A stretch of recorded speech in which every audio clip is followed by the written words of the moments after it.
Can you tell me about your friend Braylee? Why you like hanging out with Braylee? What do you guys do that's fun? Dance. Dance? What else?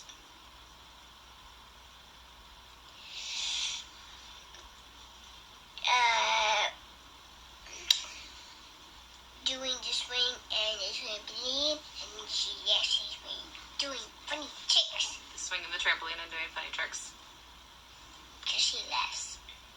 Remember that time when I was going on the swing, trampoline, and she was laughing? Yeah, you guys did a really great job sharing. That was really fun. That was our first time. That was your first time getting to play at her house. You're right. Then you guys played Model Magic. What's Model Magic? That Play-Doh kind of stuff. Oh. Is Braylee different than other kids? Yes. How? She is little than all those kids that are in kindergarten are big. Oh, okay. Do you and Braylee have a hard time talking to each other or communicating? No. Or do you have your own kind of way of No. communicating? No. I just talk to her and she doesn't talk back. Does she communicate with other things like her eyes and her body language? Yes. What is your favorite thing about Braylee?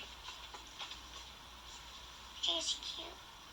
She's cute. She is very cute. Is she your best friend? Yes. I'm gonna keep her. You're gonna keep her? Yes. I think she wants to keep you too.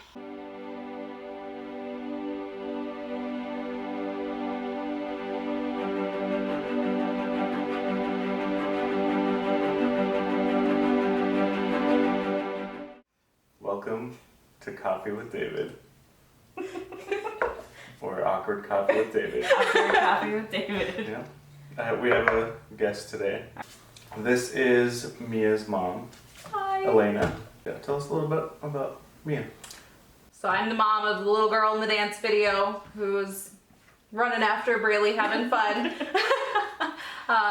Mia is 5 and she is in kindergarten, and when Braylee was still in public school, Mia and Braylee were in the same class together. And so that is how they met. So we met at Target, if you want to tell that story. So we were walking around Target after school one day. It was a special treat for Mia, and It was Halloween time. It was Halloween time, and she kept wanting to go back through the costumes over and over and over again because she is, Mom, there's a girl from my class in there. There's my friend, Braylee. And I didn't know that, I didn't know anything about Braylee at that point other than Mia had a friend named Braylee in class and she was loud sometimes. That was the extent because 5-year-olds don't care. That was her story. I just love that though. I love that it is so basic and like not definitive of anything like, oh, she's different. Just, oh, she's loud sometimes. Yeah. Yep. And so I had no idea. I really thought that Braylee was just super engrossed in the Halloween costumes and singing, because she was singing Yes. Wheels on the Bus at the time, which now Of course. Yeah. And you guys were singing with her too. Oh, so I figured, yeah. yes, you were singing with her. And so I figured that she just didn't hear Amelia. Yeah. And so we walked. She has a tiny voice too, like a little person voice. So we probably went through the aisles about 5 or 6 times, and finally I was like, I cannot keep walking the aisles all day. We have stuff to do. We need to go. So finally I approached Stacy and David and I said, does your daughter go to this school, and is she in this classroom? Yeah. Because I'm pretty sure that your daughter and my daughter are in the same classroom, and my daughter wants to say hi. And it was at that point when you instructed Braylee to wave that I went, oh, that it totally clicked. And I think as much anxiety as you had in that moment, I had too, because you asked Amelia to talk. Right. And what Because you don't think anything of it. Yeah, because you were didn't know either. Well, yeah, and you're thinking, here looks a neurotypical kid from her classroom, right? And Mia's not neurotypical. Mia has ADHD and severe social anxiety and just generalized anxiety. And so when a stranger asked her to talk, I thought, oh no. Because you asked, do you know her name? And I'm thinking, okay, at least I know her name at this point. And then she squeaked it out and I was like, oh, Oh, You're probably so all right. proud. I was. Yeah. So I was about ready to cry, and then apparently. And then we walked away, and then I got so teary-eyed, and I feel ridiculous because we're like at Target just walking around, and I'm about to start crying because nobody ever approaches us for Braylee. Like, Braylee has never had connection with other kids at school or therapy, really, for that matter, and so nobody's ever like, oh, hey, we know her. Like, if we're out shopping, it's usually adults. It'll be her teachers or therapists. Yeah, so it was like, it Never was a 5-year-old little girl stalking you in Target. It was like a big thing for us. I was like, oh Yeah. my gosh, because Braylee doesn't really connect with kids. And so that was just so crazy that somebody took notice of her enough to like approach her and be like, that's my friend. That was so neat. So why did Mia want to be Braylee's friend? So That's a hard I have theories about I was going to this. say, that's a hard question to ask her more than Mia. But I have Mia theories. knows. But I have theories from the adult perspective. Or what do you think is the reason why she wanted to be her friend? Okay, so my theory from the adult perspective of why Amelia really is drawn to Braylee, Mia, because of her anxiety, and her sensory processing, she's a really hard time with neurotypical kids who are on all the time. And they can play and they can interact and they can go for a really long time and be okay. And she doesn't always keep up with that, and that makes her super anxious, and so there's no way for her to disengage with then not looking like she's ignoring kids, and she's already picked up on that fact. And so I think what draws her to Braylee so much is the fact that Braylee doesn't care if Mia's playing with her or not. Correct. That Mia can either engage or disengage with Braylee at any As she given needed. time as she needs. I noticed that Mia really likes to I wouldn't call it control for that situation, but She I likes feel to like she likes to mom. nurture. Yes. She likes to be able to take care of Braylee. Yeah. Well, I was thinking about it last night, what it looked like in her brain, because I wanted to be able to explain at her upcoming assessment what it looks like in her brain in the classroom. And I thought if we put on a show and you had it like a cooking show, because Mia loves cooking shows, so that's where my brain automatically went, and you had 5 different cooks, and you had to tell me at the end of a minute what every single cook was doing, and each cook did something special that you had to be able to pick out, but you had to focus on all of it at the same time. That is Amelia's brain. You would get so overloaded with information, Right. but because of her ADHD, she is constantly scanning, and she's constantly paying attention to 10,000 different things. And so when you're playing with a group of even 4 or 3 kids that are neurotypical, Well, and probably carrying through the same type of and keeping up with what is going on is probably difficult. is very difficult. And then when she doesn't feel like she has control of all 5 situations that her brain is trying to focus on, then she gets super anxious and then she shuts down. So neurotypical kids are hard for her. What would you tell other people that want to know how to teach their kids to interact with kids like Braylee? I didn't teach my child to interact with kids like Braylee. I think you just need to be open to it yourself.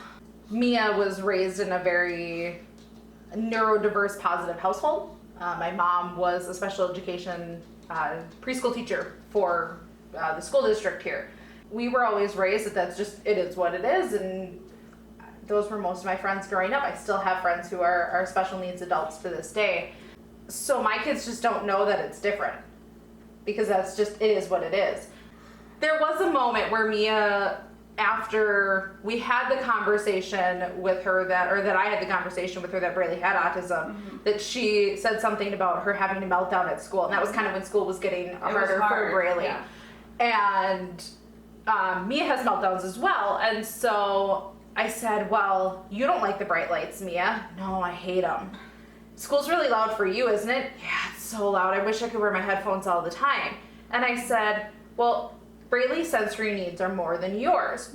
So if it's bad for you, how do you think it is for Braylee? And she just went, oh. Understandable. I like that because it shows empathy too. Right, Yeah. and it shows that she is just like you. And then we're just lucky. Mia's one of those people who loves everybody. Yes.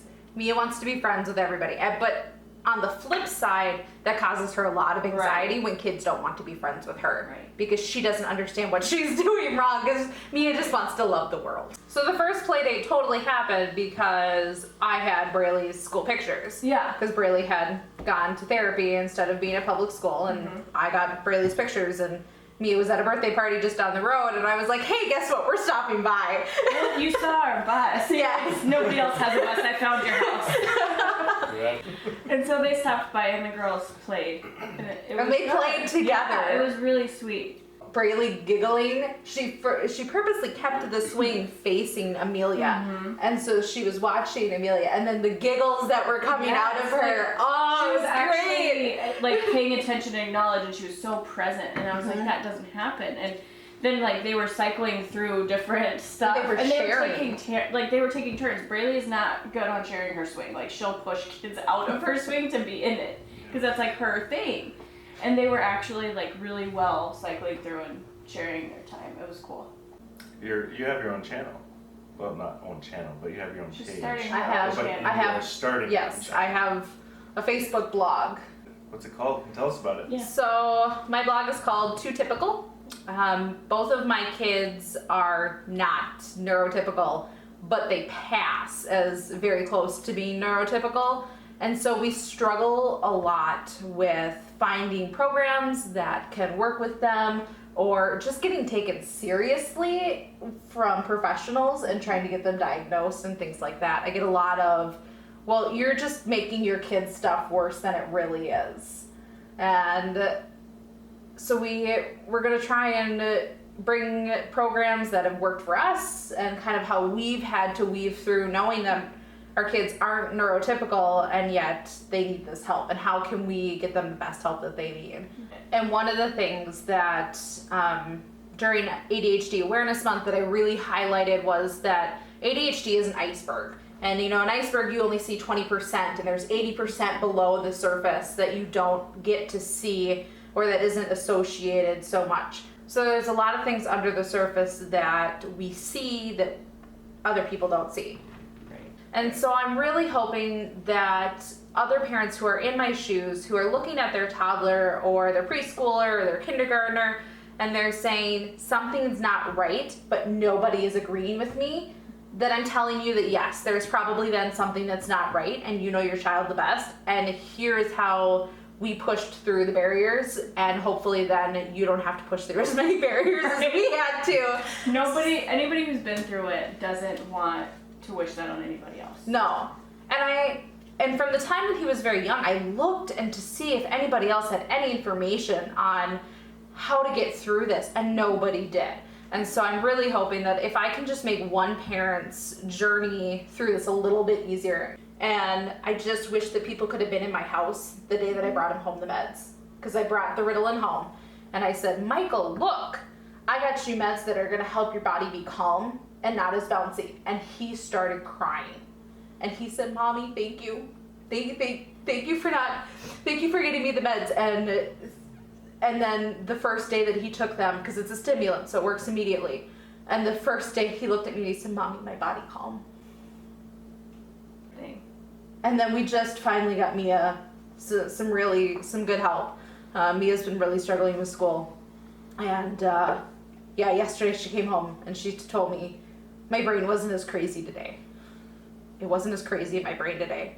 And again, we've been fighting for her for a year and a half through therapists and psychologists and psychiatrists and school, and it's been a rough road, because on the outside they look so normal and on the inside they're not. And so if I can make somebody else's time a little bit shorter fighting. Yeah, check out Elena's Too Typical page. Mm-hmm.